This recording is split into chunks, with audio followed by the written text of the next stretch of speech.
Moments with Dr. Greta are brought to you by the Ashley Clinic in Chanute, Kansas. Get the lead out! What does that mean? Well, it means get on the ball, stay on top of things, get stuff done. Or it could mean get the lead out. There was an article out of Science Advances looking at 4 to 6 year olds, and they were looking at their blood lead levels and their memory abilities. The higher the lead level, the worse were the memories. Now, you need your kids to remember everything you say, so be sure you check on the lead situation, especially this summer when they may be visiting in other places. Where do we get lead? Well, if you go to the CDC website for lead poisoning, you'll see some information there. But some of the common way that kids get into lead is with lead paints.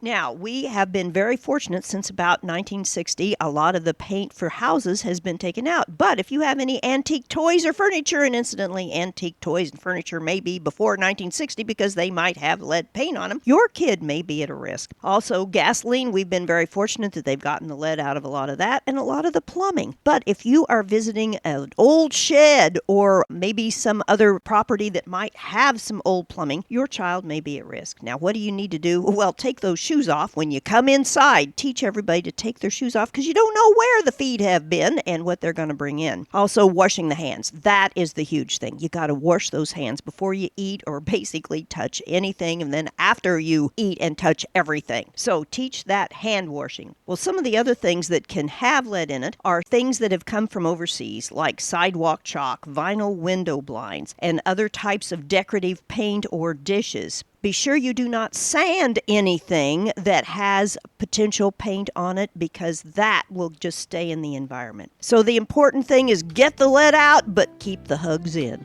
I'm Dr. Greta.